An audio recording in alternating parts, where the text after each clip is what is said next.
Rapat Paripurna DPR RI akhirnya memutuskan mengesahkan rancangan Undang-Undang Kesehatan menjadi Undang-Undang Kesehatan pada sidang Paripurna DPR RI, Selasa, 11 Juli 2023. Ada sejumlah aspek yang disempurnakan dalam Undang-Undang Kesehatan, yaitu: pertama, dari fokus mengobati menjadi mencegah.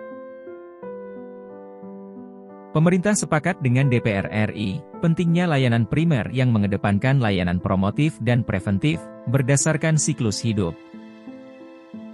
Untuk mendekatkan layanan kesehatan ke masyarakat, pemerintah menekankan pentingnya standarisasi jejaring layanan primer, dan laboratorium kesehatan masyarakat di seluruh pelosok Indonesia. Kedua, dari akses layanan kesehatan yang susah menjadi mudah.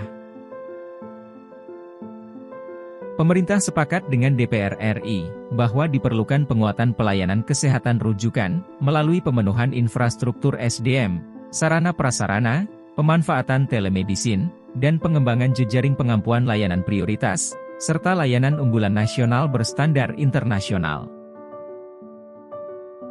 Ketiga, dari industri kesehatan yang bergantung ke luar negeri, menjadi mandiri di dalam negeri.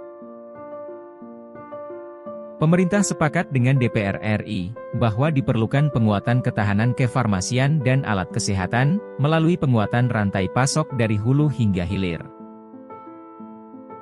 Memprioritaskan penggunaan bahan baku dan produk dalam negeri, pemberian insentif kepada industri yang melakukan penelitian, pengembangan, dan produksi dalam negeri. Keempat, dari sistem kesehatan yang rentan di masa wabah, menjadi tangguh menghadapi bencana. Pemerintah sepakat dengan DPR RI bahwa diperlukan penguatan kesiapsiagaan pra-bencana dan penanggulangan secara terkoordinasi dengan menyiapkan tenaga kesehatan yang sewaktu-waktu diperlukan, dapat dimobilisasi saat terjadi bencana. Kelima, dari pembiayaan yang tidak efisien, menjadi transparan dan efektif.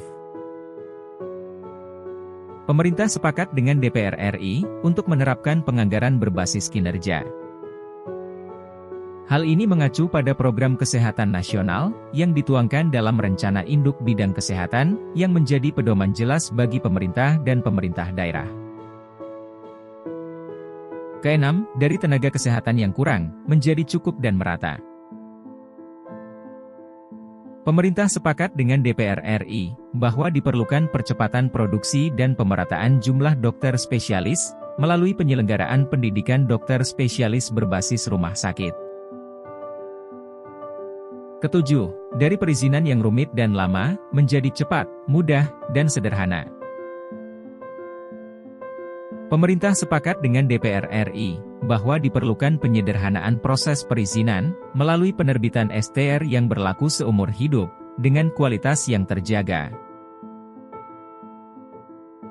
Kedelapan, dari tenaga kesehatan yang rentan dikriminalisasi, menjadi dilindungi secara khusus. Pemerintah sepakat dengan DPR RI bahwa tenaga medis dan tenaga kesehatan memerlukan perlindungan hukum dalam melaksanakan tugasnya, baik dari tindak kekerasan, pelecehan, maupun perundungan.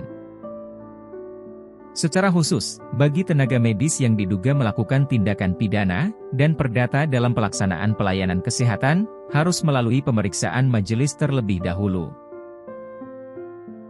Kesembilan, dari sistem informasi yang terfragmentasi menjadi terintegrasi. Pemerintah sepakat dengan DPR RI bahwa diperlukan integrasi berbagai sistem informasi kesehatan ke sistem informasi kesehatan nasional yang akan memudahkan setiap orang untuk mengakses data kesehatan yang dimilikinya, tanpa mengurangi jaminan perlindungan data individu. Kesepuluh, dari teknologi kesehatan yang tertinggal menjadi terdepan.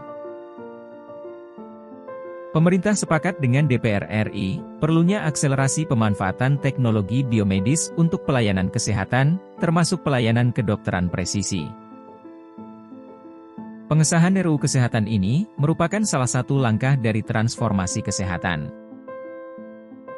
Langkah ini dibutuhkan untuk membangun arsitektur kesehatan Indonesia yang tangguh, mandiri dan inklusif.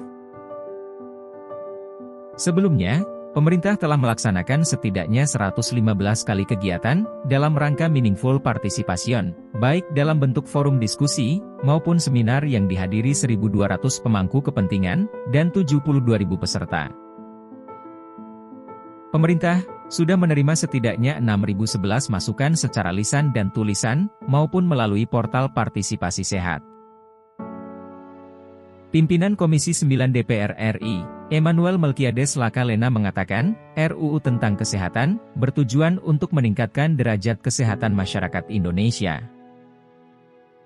RUU ini menjabarkan agenda transformasi kesehatan yang bersifat reformis untuk perbaikan pelayanan kesehatan di fasilitas kesehatan primer dan sekunder, melalui penguatan upaya kesehatan dalam bentuk upaya promotif, preventif, kuratif rehabilitatif, dan/atau paliatif.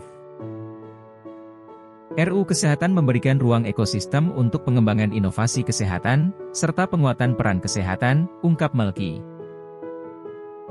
Menteri Kesehatan RI, Budi Gunadi Sadikin mengatakan, dengan disahkannya RUU Kesehatan, kiranya menjadi awal yang baru untuk membangun kembali sistem kesehatan yang tangguh di seluruh Indonesia, tidak terkecuali di daerah terpencil, tertinggal, di perbatasan, maupun kepulauan.